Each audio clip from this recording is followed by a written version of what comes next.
नमस्कार दोस्तों, मैं एंड दैया एक बार आपके अपने YouTube चैनल पे स्टडी रेडियो के ऊपर फिर से हाजिर हूँ आपके सामने जीएस का नया डोज लेके।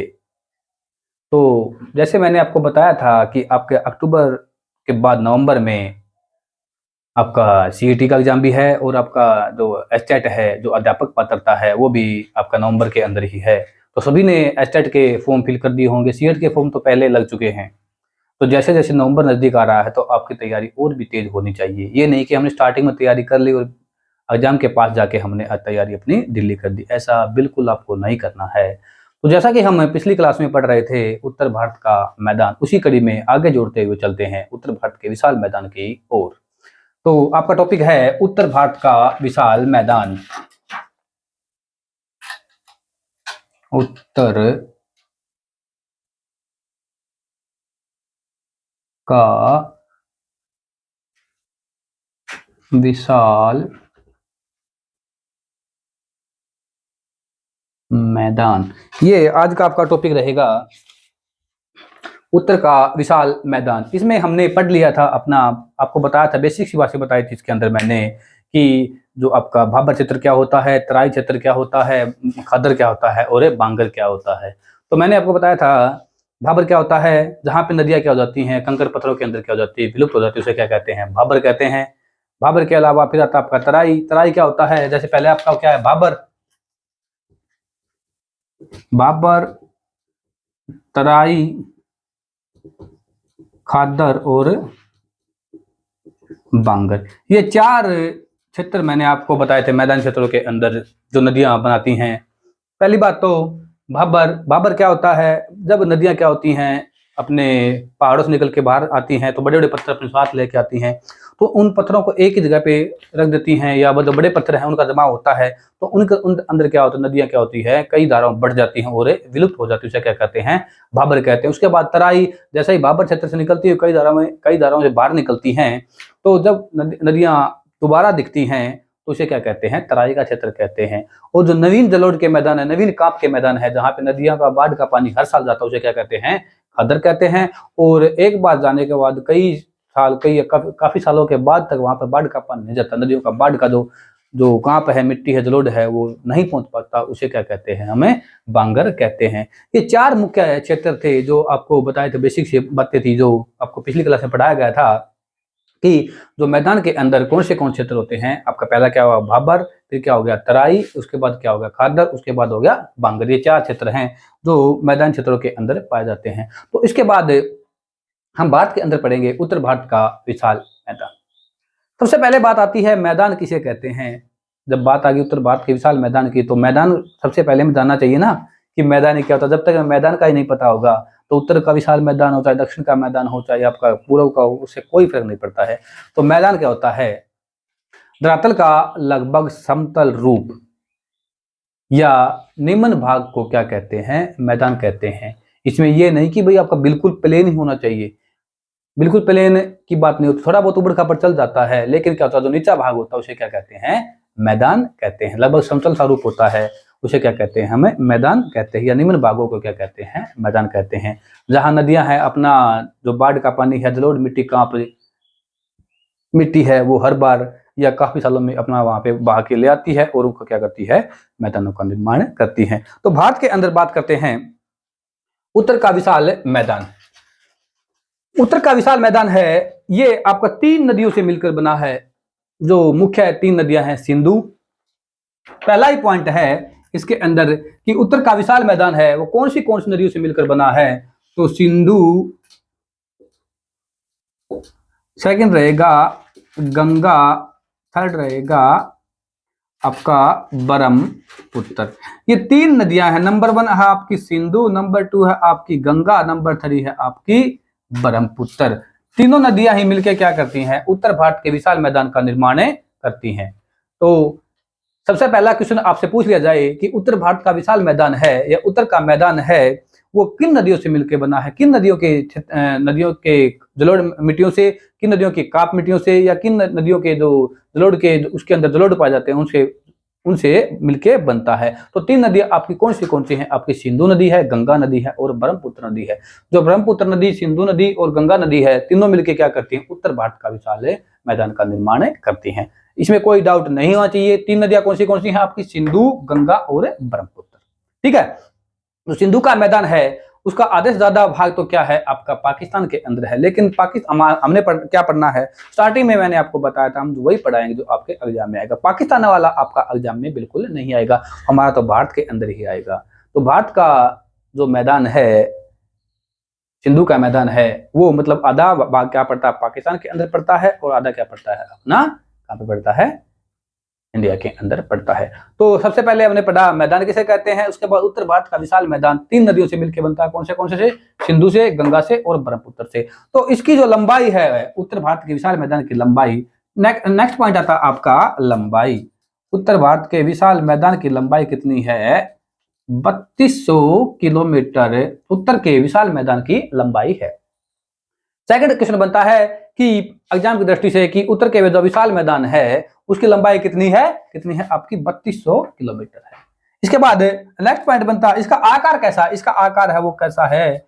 धनुषाकार है। धनुष के रूप में इसका आकार है। जैसे कि क्या धनुष आपका इस तरह का होता है, तो आपका जो उत्तर का जो विशाल मैदान है उसकी आकृति या उसका आकार भी कैसा ही है? धनुष के आकार का है।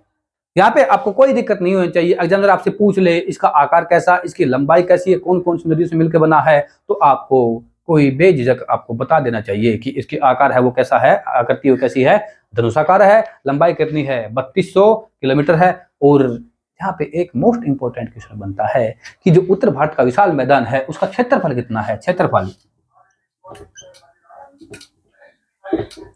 वो कितना है? 7 लाख वर्ग किलोमीटर। तो उत्तर का जो विशाल मैदान है उसका जो क्षेत्रफल है वो आपसे पूछ लिया जाए तो क्षेत्रफल कितना रहेगा? इसका 7 लाख वर्ग किलोमीटर। तो चलिए चलते हैं, स्टार्ट करते हैं उत्तर भारत के विशाल मैदान को। हमें तो पहला तो 3 नदियां बताई मैंने आपको, सिंधु, गंगा और ब्रह्मपुत्र। इसको 3 भागों में ही बांटा जाता है। 3 भागों में कौन सी नदी तंत्र के अंदर बांटा जाता है?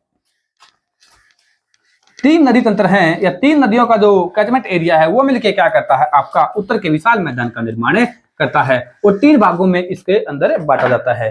क्या है आपका? पहला रहेगा आपका सिंधु का मैदान,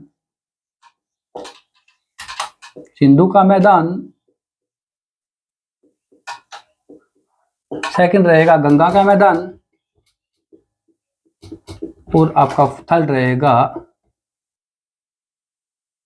ब्रह्मपुत्र का मैदान। ठीक है। 3 भागों के अंदर बांट के इसको हम कंप्लीटली इसको स्टार्टिंग से लेके बिल्कुल जीरो तक जाएंगे। तो हम पढ़ेंगे। अब पहला आपका क्या रहेगा? आपका सिंधु का मैदान। तो सिंधु का मैदान है इसको हम 2 भागों के अंदर बांटते हैं। सिंधु का मैदान को 2 भागों के अंदर बांटते हैं। पहला रहेगा आपका क्या रहेगा? 2 भागों में बांट के हम इसको पढ़ेंगे। पहला क्या रहेगा? आपका हरियाणा और पंजाब का मैदान, हरियाणा व पंजाब का मैदान। सेकंड आपका क्या रहेगा? राजस्थान का मैदान। 2 भागों के अंदर बांट के इसको हम पढ़ेंगे। जो गंगा का मैदान है उसे हम कितनों भागों में बांटेंगे? 3 भागों में बांट के पढ़ेंगे। ऊपरी गंगा का मैदान,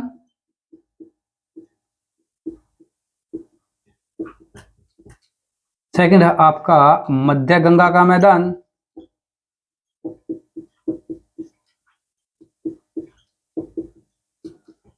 और थर्ड है आपका निम्न गंगा का मैदान। इन 3 भागों में बांट के हम क्या पढ़ेंगे? गंगा के मैदान को पढ़ेंगे। और ब्रह्मपुत्र का मैदान है वो हम एक ही पार्ट में इसको पढ़ लेंगे। सबसे पहला क्वेश्चन बनता है यहाँ पे भी आपका क्या, जो उत्तर भारत का विशाल मैदान है वो किन नदियों के तंत्र से मिलकर बना है? सिंधु का मैदान, गंगा का मैदान और ब्रह्मपुत्र का मैदान। सिंधु का मैदान, गंगा का मैदान और ब्रह्मपुत्र का मैदान।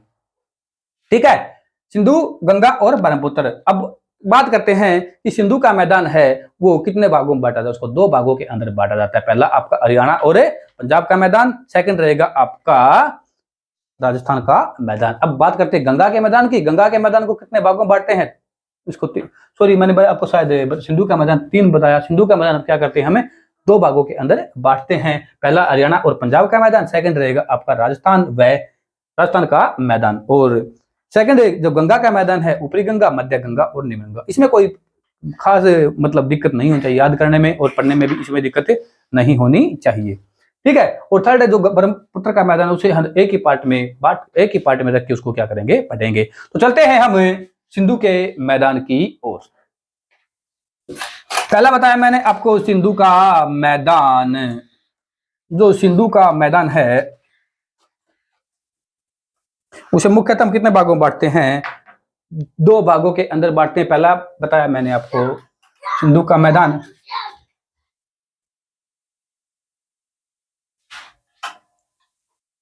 हरियाणा व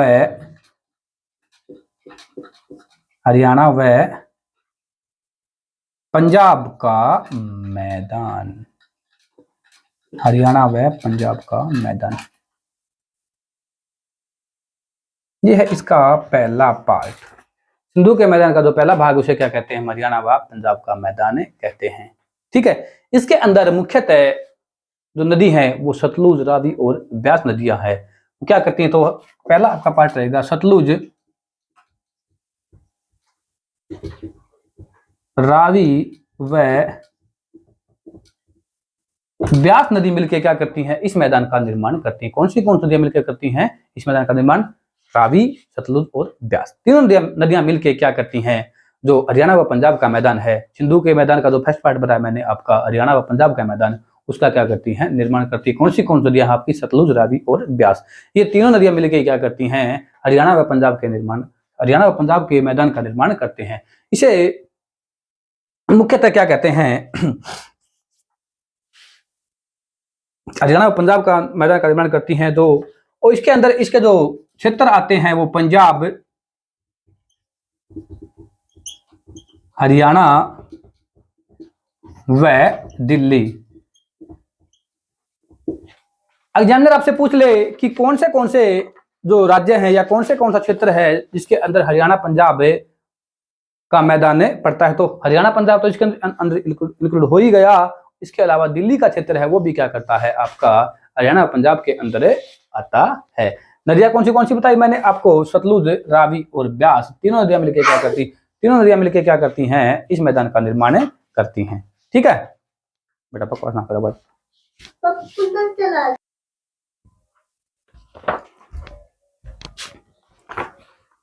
और इसके अलावा इसका जो ऊंचाई है, इस मैदान की ऊंचाई है, वो ऊंचाई कितनी रहेगी आपकी, 250 मीटर क्या है, हरियाणा पंजाब के मैदान की है लगभग ऊंचाई है, ठीक है।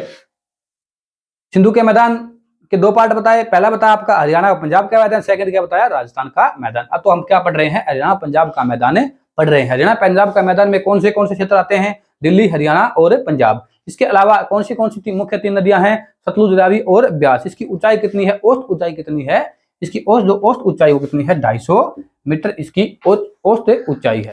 इसके अलावा हम बात कर रहे हैं पंजाब के मैदान की, तो इसके अंदर जो मुख्यतः मिट्टी है वो कौन सी, जो क्षेत्र है वो कौन सा क्षेत्र पाया जाता है, आपका खादर का क्षेत्र या बांगर की मिट्टी पाई जाती है। मुख्यतः कौन सा क्षेत्र पाया जाता है, बांगर मिट्टी या बांगर क्षेत्र इसके अंतर्गत है, मुख्यतः बांगर क्षेत्र इसके अंदर पाया जाता है। जो मैदानों का तो बताया था आपको, बांगर, खादर और तराई, भाबर, उसके अंतर्गत मुख्यतः इसमें कौन सा क्षेत्र पाया जाता है, बांगर का क्षेत्र इसके अंदर पाया जाता है। और हर साल यहाँ पे क्या होती है, जब बाढ़ आती है या कभी कभार बाढ़ आती है, तो उस बाढ़ के जो मैदान है, जो बाढ़ग्रस्त मैदान उसे क्या कहते हैं, बाढ़ग्रस्त मैदान को क्या कहते हैं, बाढ़ग्रस्त मैदान। बाढ़ग्रस्त मैदान को क्या कहेंगे, यहाँ पे बेट कहा जाता है। क्या कहते हैं, बेट कहा जाता है। जो बाढ़ग्रस्त मैदान उसे क्या कहते हैं, बेट कहा जाता है, ठीक है। यह है आपका हरियाणा व पंजाब का मैदान। इसके अंदर यही क्वेश्चन पूछे जाएंगे या एग्जाम पूछ जाएंगे। इसके अलावा एक मोस्ट इंपोर्टेंट टॉपिक बचता इसी मैदान के अंदर, मोस्ट इंपॉर्टेंट छोटा सा टॉपिक है, बिल्कुल 2 मिनट का, अभी करा देते हैं उसको। क्या है, आपको दोआब आपने सुना होगा, या दोआब किसे कहते हैं? तो दो नदियों के जो बीच का क्षेत्र है, एक ये नदी लगा लो आपको यहाँ पे, और एक नदी लगा लो ये लगा लो आप यहाँ पे रावी, ये लगा लो सिंधु, लगा लो सिंधु नदी, और दूसरी है आपकी झेलम लगा लो यहाँ पे। इन दोनों नदियों के जो बीच का क्षेत्र है, या दो नदियों के बीच का क्षेत्र को क्या कहेंगे? हमें आब कहा जाता है, दो आब कहा जाता है, दो आब। तो आपसे एग्जामिनर पूछ ले कि दो आब किसे कहते हैं? दो नदियों के बीच के जो क्षेत्र होता है उसे क्या कहते हैं? हमें दो आब कहते हैं। जो आपके जो ईरानी या आपके जो खाड़ी देश हैं वहां पे नदियों को क्या कहा जाता है? आब कहा जाता है। जैसे कि जिस प्रकार से हमारे हिंदुओं के अंदर कौन सी नदी पवित्र है? आपकी गंगा नदी पवित्र है। ये भी आपसे पूछ ले कि हिंदुओं की पवित्र नदी या भारत की पवित्र नदी कौन सी है, तो आपका आंसर रहेगा गंगा नदी। और जिस प्रकार से हिंदुओं की पवित्र नदी गंगा है, उसी प्रकार से मुसलमानों की जो पवित्र नदी है वो कौन सी है? आबे जमजम है। चाहे आपका गंगा का जल, जितना हम गंगा के जल को पवित्र मानते हैं हिंदू, उतने ही मुसलमान है वो क्या करते हैं? आपके आबे जमजम के पानी को क्या करते हैं? पवित्र मानते हैं। तो इन दोआब के बारे में हम पढ़ेंगे।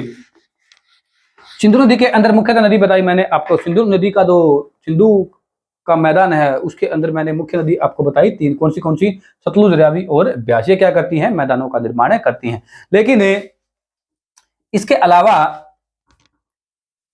जो नदी मैदान का निर्माण तो नहीं करती, लेकिन वो भी क्या करती हैं? अपना मुख्य रोल इसके अंदर निभाती हैं। तो यहाँ पे क्या है? मुख्यतः 5 नदी बताई आपको। पंजाब क्या है? 5 नदियों का समूह। इसके अंदर मुख्यतः 5 नदियां हैं। वो पांचों के पांचों क्या है? आपकी सिंधु नदी की सहायक नदी है। पहली नदी रहेगी आपकी सिंधु, सेकंड रहेगी आपकी झेलम। ठीक है, सिलवा देख लेते हैं। सिंधु, झेलम, फिर चिनाब, रावी, ब्यास व सतलज।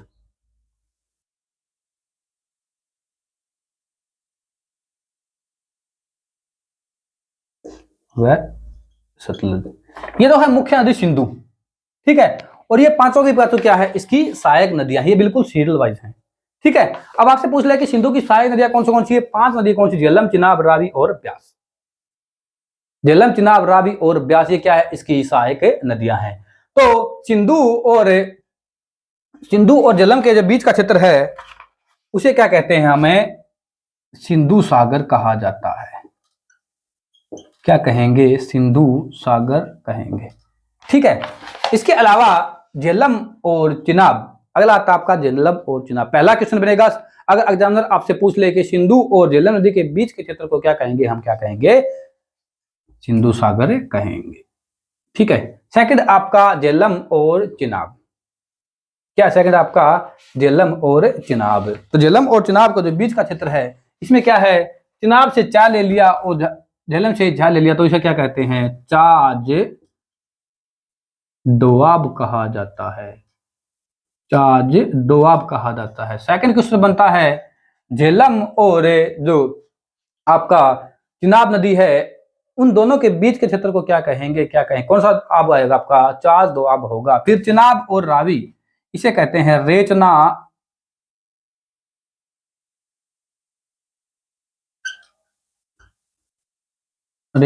दोआब। ठीक है, चिनाब और रावी के बीच का जो क्षेत्र है उसे क्या कहेंगे? रेचना दोआब कहेंगे। और रावी और जो ब्यास के बीच का क्षेत्र इसे क्या कहेंगे? क्या कहते हैं? हमें बारी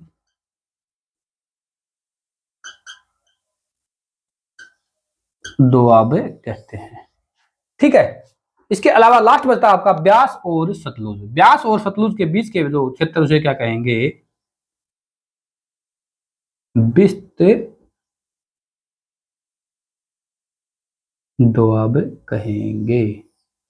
यह है एक आपके दोआब सिंधु और जो इसकी सहायक नदियां हैं, 5 सहायक नदियां कौन सी? आपकी झेलम, चिनाब, रावी, ब्यास और सतलुज। इनके बीच के क्षेत्र हैं, इनसे हर एग्जाम में कोई ना कोई आपका क्वेश्चन पूछा जरूर जाता है। सिंधु और जो आपका सिंधु और झेलम के बीच के मैदान को क्या क्षेत्र को क्या कहेंगे? हमें सिंधु सागर कहेंगे। झेलम और झेलम और चिनाब के बीच को क्या कहेंगे? चास दोआब कहेंगे।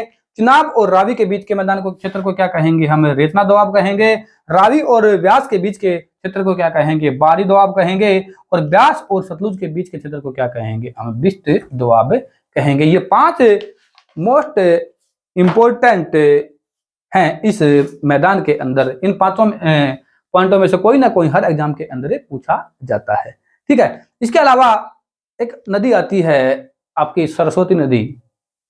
तो जो पुराने समय में क्या है, सरस्वती नदी है, बहती थी, उस जगह पे आज क्या बहती है? जहां के अंदर क्या बहती है? घग्गर नदी बहती है। कौन सी नदी बहती है? घग्गर नदी बहती है। किस नदी के स्थान पे बहती है? सरस्वती के स्थान के ऊपर क्या बहती है? आज घग्गर नदी बहती है। सरस्वती क्या हो चुकी है? अब विलुप्त हो चुकी है। अब आपसे अंदर पूछ ले कि जो प्राचीन समय में सरस्वती नदी बहती थी, उसके स्थान पे आज कौन सी नदी बहती है?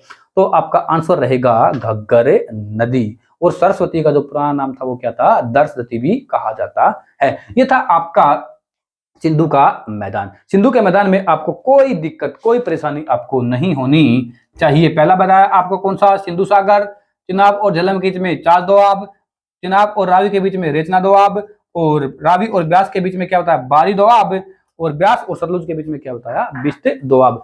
सिंधु के मैदान के अंदर जो पहला पार्ट हमने किया, हरियाणा व पंजाब का मैदान, इससे बाहर आपका एग्जाम में कुछ नहीं आएगा। तो जुड़े रहिए हम हमारे एक बार यूट्यूब चैनल स्टडी रेडियो के साथ, और एक बार चैनल को सब्सक्राइब जरूर कर दें, लिंक को शेयर कर दें, ताकि चैनल और भी आगे बढ़ सके। जितनी मेहनत मैं कर रहा हूं उतनी मेहनत आप भी करिए। जितनी मेहनत मैं करूंगा उतनी आप करोगे, तो हम क्या होंगे? धीरे धीरे हम क्या है, अपने जो सफलता की सीढ़ी का जो अंतिम पड़ाव है वहां पे पहुंच जाएंगे और अपनी मंजिल को हासिल कर लेंगे। ठीक है। पहला क्या हमने कौन सा सिंधु के मैदान में पहला कौन सा किया? हमने हरियाणा व पंजाब का मैदान। हरियाणा व पंजाब का मैदान, पंजाब मैदान। और सेकंड है आपका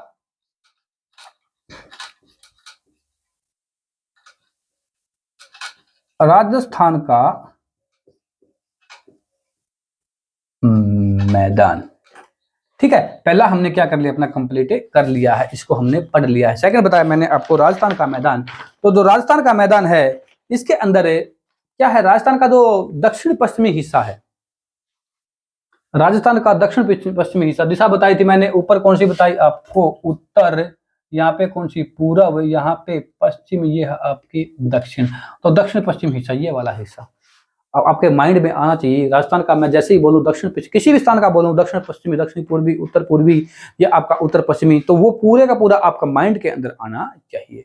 ठीक है। तो राजस्थान का जो दक्षिण पश्चिमी हिस्सा है वो क्या? पूरे का पूरा क्या है? आपका मरुस्थल है। तो पहला ही पॉइंट बनता है कि जो राजस्थान का मैदान है उसके अंदर जो दक्षिण पश्चिमी हिस्सा वो कैसा है? आपका दक्षिण पश्चिमी हिस्सा पूर्ण रूप से क्या है? मरुस्थल है। ठीक है। पूर्ण रूप से क्या है? मरुस्थल है। तो आप जैसे पहला पॉइंट बताया मैंने आपको, दक्षिण पश्चिमी हिस्सा क्या है? वो पूर्ण रूप से मरुस्थल है। आप सोच रहे होंगे कि जो मैं पढ़ रहा हूं या मैं पढ़ा रहा हूं वो मुझे आता है या नहीं आता है, काश मेरा दिमाग भी दूसरों के जैसा होता। क्या आप सोच रहे हैं कि मेरा दिमाग कुछ अन्य लोगों की बातें या अन्य लोगों के तरह क्या है, इतना एक्टिव नहीं है? तो मैं वो बन जाऊं जो और लोग हैं, या जो मैं ऐसा बनूं कि जो हाई फाई लोग हैं उनकी तरह बन जाऊं, अल्बर्ट आइंस्टाइन बन जाऊं, या कुछ भी बन जाऊं। तो लेकिन अपने ऊपर विश्वास रखिए। जब तक अपने ऊपर विश्वास रहेगा, क्या होगा? हम क्या है, सफलता की सीढ़ी को पार कर लेंगे। एक बार क्या है, एक इंसान ने पहाड़ तोड़ता था और अपने क्या करता है, दिनचर्या में पहाड़ तोड़ के सुबह शाम पहाड़ तोड़ता, रात को थोड़ा बहुत क्या अपना खाना पीना खा के सो जाता था। ठीक है।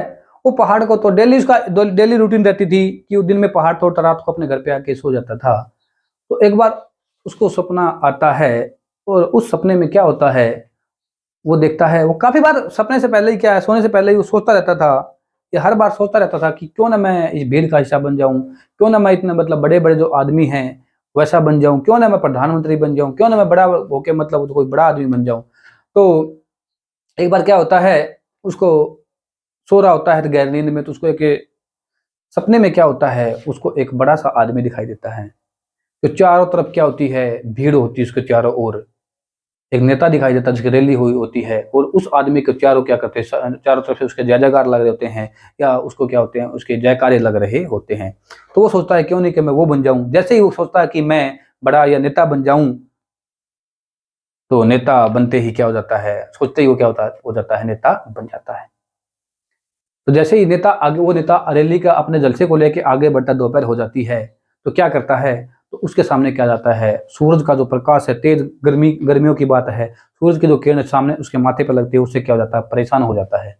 लगातार धूप में क्या हो जाता है, वो परेशान हो जाता है। तो सोचता है कि क्यों ना मैं सूरज बन जाऊं।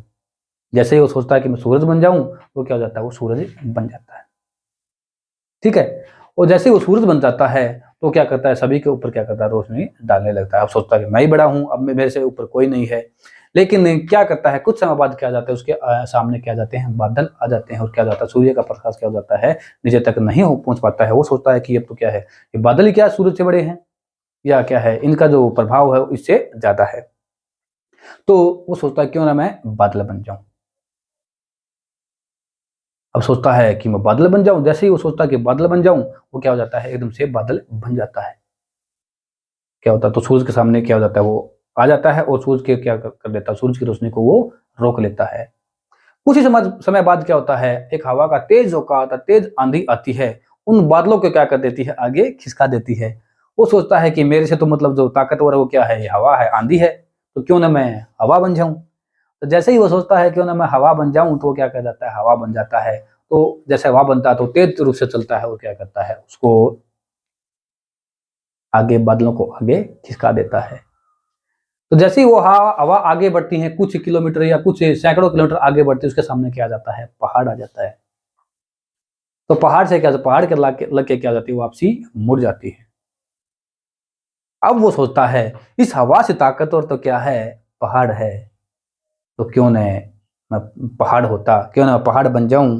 तो जैसे ही वो सोचता है कि मैं पहाड़ बन जाऊं, वो क्या हो जाता है, पहाड़ बन जाता है। तो पहाड़ बनते ही वो क्या हो जाता है, हवा उसके लगती है, हवा वापस हो जाती है, वो पहाड़ से, वो सोचता है कि पहाड़ से बड़ा तब तो कुछ है ही नहीं। तो जैसे वो पहाड़ बनता है, तो कुछ समय बाद कोई उस पहाड़ को तोड़ रहा होता है, तो उसको दर्द होता है। जैसे ही पहाड़ के ऊपर छीने थोड़ा लगता है, तो पहाड़ तो खुद था ही, तो छीने थोड़ा लगता है, उसको क्या होता है, दर्द होता है। वो क्या कर लेता है, दाएं बाएं सो रहा होता है, वो तो उसको पता तो है ही नहीं। तो पूरे का पूरा खेल किसमें चल रहा है, उसके सपने के अंदर चल रहा है। जैसे ही उसको छीने थोड़ा लगता है, तो वो क्या करता है, दाएं बाएं हिलता है, तो सोचता है कि कौन मेरे को मार रहा है, कौन मेरे को तोड़ रहा है। अब सोचता है कि पहाड़ से बड़ा तो तोड़ने वाला है। वो सोचता है पहाड़ से बड़ा तोड़ने वाला, क्यों ना मैं तोड़ने वाला ही बन जाऊं, पहाड़ को तोड़ रहा है, जो इसको छीनी हथौड़ा मार रहा है, वो बन जाऊं। तो लेकिन इस बार क्या होता है, इस बार वो जो पहाड़ को तोड़ने वाला है वो नहीं बन पाता है। क्यों? क्योंकि वास्तव में ही क्या है, वो एक पहाड़ तोड़ने वाला ही है। वो क्या कर, डेली रूटीन में पहाड़ तोड़ता है। तो क्या है, इंसान का जो खुद का स्टैंड है, जहां पे खुद है, उससे बड़ा कुछ जो हमें मिला हुआ है वही हमारे लिए पर्याप्त है। उन्हीं संसाधनों को लेके हमें क्या करना है, आगे बढ़ना है। ये नहीं कि हमारे पास कल ना गाड़ी हो, गाड़ी के बाद क्या हो, एरोप्लेन, एरोप्लेन के बाद क्या आपको समुद्र जहाज होना चाहिए, हेलीकॉप्टर होना चाहिए, और फलाना ढिमका फरारी, आपको मर्सिडीज, आपको लैम्बोर्गिनी, ये होनी चाहिए। ऐसा कुछ नहीं। आपके पास जो संसाधन है, आप सोचते हैं कि उसके पास तो ज्यादा संसाधन है, वो ज्यादा कामयाब हो जाएगा। नहीं, आपके पास जो संसाधन है उन्हीं को लेकर क्या करना है, आपको कामयाब होना, उन्हीं को क्या करना है, आगे बढ़ना। आपको एक्सक्यूज देने की जरूरत नहीं है, बहाने बनाने की जरूरत नहीं है। जब तक आप बहाने बनाओगे, आप कामयाब नहीं होगे। क्योंकि आप क्या हो जाओगे, डेली बहाने बनाने लग जाओगे, आप कामयाब नहीं होगे। ठीक है। तो हम पढ़ रहे थे सिंधु के मैदान का सेकंड पार्ट। क्या बताया मैंने आपको, राजस्थान का मैदान, राजस्थान का जो हिस्सा है, दक्षिण पश्चिमी हिस्सा, वो पूरे का पूरा क्या है, आपका मरुस्थली है। और इस मैदान के अंदर मुख्य नदी है जो भूमिका निभाती है, वो कौन सी नदी है, आपकी लूनी नदी है।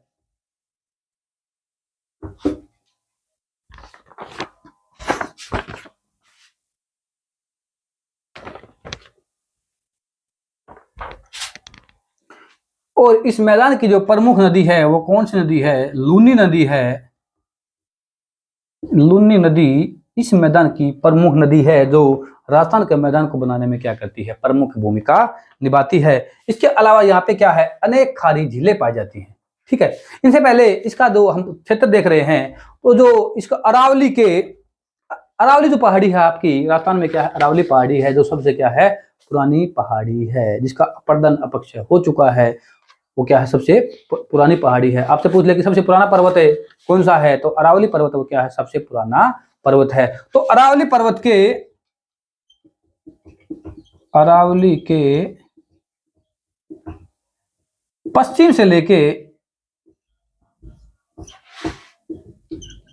पाकिस्तान की सीमा तक, पाक सीमा तक क्या है, आपका जो राजस्थान का मैदान है वो फैला हुआ है। कहां से लेके, अरावली के पश्चिम से लेके पाक सीमा तक फैला हुआ क्या है, राजस्थान का मैदान फैला हुआ है। इस मैदान के अंदर क्या है, आपको अनेक झीलें पाई जाती हैं। और जो सबसे खारी झील है, भारत की सबसे खारी झील है वो कौन, सांबर झील, वो भी क्या है, अनेक खारी झील पाई जाती हैं। ठीक है, और जो सबसे खास झील कौन सी है, वो सांबर झील है। सांबर झील भी इसी के राजस्थान के मैदान के अंदर पाई जाती है। इसके अलावा इसमें डीडवाना या डेगना झील भी इसी मैदान के अंदर पाई जाती है। हम पढ़ रहे हैं राजस्थान का मैदान। राजस्थान के मैदान में सबसे पहले मैंने क्या बताया, तो इसका दक्षिण पश्चिमी हिस्सा वो क्या है, पूर्ण रूप से क्या है, मरुस्थल है। इसके अंदर जो मुख्य नदी कौन सी है, आपकी लूनी नदी है। और जो इसका एरिया है वो अरावली के पश्चिम से लेकर भारत पाकिस्तान की सीमा तक है वो क्या है, राजस्थान का मैदान आपका फैला हुआ है। और इसके अंदर अनेक खारी झीलें पाई जाती हैं। तो जो सबसे खारी झील है भारत की वो कौन सी है, आपकी सांबर झील है, वो भी क्या राजस्थान के मैदान के अंदर पाई जाती है। इसके अलावा इसके अंदर अनेक पलाया के मैदान पाए जाते हैं, सॉरी अनेक पलाया मैदान नहीं, अनेक पलाया झीलें पाई जाती हैं। पलाया झीलें क्या, अनेक क्या है, आपकी पलाया झीलें भी इसके अंदर पाई जाती है। कौन सी झीलें, पलाया झील इसके अंदर पाई जाती हैं। अब आपके बात में आपको ये तो पता चल गया कि झील होती है, लेकिन पलाया क्या होती हैं, क्या होता है, दोनों साइड से क्या होते हैं, ऊंचे ऊंचे मैदान होते हैं। इनके अंदर क्या होता है, बीच में यहाँ पे क्या हो जाता है, पानी जम जाता है। इसे ही क्या कहते हैं, हम पलाया झील कहते हैं। जो दो ऊंचे पर्वतों के बीच में या दो ऊंचे मैदानों के बीच में क्या हो जाते हैं, एक निम्न क्षेत्र पाया जाता है, वहां पे क्या जाता है, पानी जम जाता है, उसे क्या कहते हैं, पलाया झील कहते हैं। और जैसे ही ये पलाया झील का मैदान है या पलाया झील है, इसके अंदर पानी होता है, वो क्या हो जाता है, गर्मी में क्या हो जाता है, वाष्पीकृत हो जाता है, तो ऊपर क्या पानी क्या हो जाता है, उड़ जाता है। और यहाँ पे क्या हो जाता है, जो इसके अंदर रेत है, कंकड़ पत्थर है, मिट्टी है, वो क्या इसके अंदर जम जाते हैं। और एक इन्हें जम जाते हैं तो ये क्या जाते हैं, सूख जाते हैं, इनके अंदर दरारें पड़ जाती हैं। इन्हीं पलाया झीलों को बाद में क्या कहा जाता है, रण कहा जाता है। क्या कहा जाता है, रण कहा जाता है। क्या कहा जाता है आपको, रण कहा जाता है। और मुख्य ये कहाँ पाई जाती हैं, आपके जो जैसलमेर है उसके दक्षिण के में अंदर क्या पाई जाती है, पलाया झीलें पाई जाती है। जैसलमेर के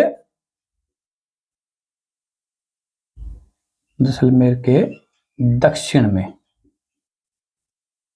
ठीक है, जैसलमेर के दक्षिण में क्या है, आपकी पलाया झीलें पाई जाती हैं। और इसके अंदर क्या है, मुख्यतः जो क्षेत्र है, जो हम 4 क्षेत्र बताए थे, भाबर, तराई, बांगर और खादर, तो यहाँ पे क्या है, आपका कौन सा क्षेत्र पाया जाता है, बांगर का क्षेत्र इसके अंतर्गत पाया जाता है। बांगर क्षेत्र या बांगर के मैदान इसके अंदर पाए जाते हैं। ठीक है, पूछ लिया जाए कि राजस्थान के अंदर कौन से मैदान या कौन सा क्षेत्र पाया जाता है मैदानों का, वो क्या आपका बांगर है। इसे बांगर मिट्टी भी कह सकते हैं हम, जो बड़ा एरिया होता है उसे क्या कहते हैं, बांगर क्षेत्र इसके अंदर पाया जाता है। और कहीं कहीं इस पे क्या है, कहीं कहीं इसके अंतर्गत क्या उपजाऊ मैदान भी या उर्वर मैदान भी पाए जाते हैं। जो आपका राजस्थान का मैदान है उसका जो लगभग एरिया है वो आपका उर्वर नहीं है, लगभग बांगर का ही है, क्योंकि वहां पे क्या है, हर साल जो जलोढ़ मैदान है या काप मिट्टी है या बाढ़ का मैदान इससे निर्मित नहीं होते हैं। तो यहाँ पे क्या है, उर्वर क्षमता है या उपजाऊपन कम ही पाई जाती है। और कहीं कहीं पे क्या है, जो उपजाऊ मैदान पाए जाते हैं उसे क्या कहते हैं, रोही कहा जाता है। क्या कहा जाता है, रोही। रोही किसे कहेंगे, राजस्थान के अंदर जो राजस्थान के मैदान के अंदर जो आपके उपजाऊ मैदान पाए जाते हैं या उपजाऊ मैदान पाए जाते हैं उसे क्या कहते हैं, हमें रोही कहा जाता है। और इसके अंदर क्या है, अनेक बालू के टीले पाए जाते हैं, अनेक बालू के टीले पाए जाते हैं। और वो क्या होता है, हर कुछ समय बाद क्या हो जाता है, वो स्थानांतरित हो जाता है। जैसे हवा चलती है तो बालू का टीला क्या हो जाता है, आगे की ओर बढ़ जाता है। जैसे आज यहाँ पे कोई बालू का टीला है और यहाँ पे लगातार हवा चल रही है, कुछ समय पश्चात या कुछ दिनों पश्चात क्या हो जाता है, ये टीला यहाँ से खिसक के यहाँ तक आ जाता है। तो इसे क्या कहते हैं, हम धारिया भी कहते हैं। क्या कहते हैं, धारिया कहते हैं।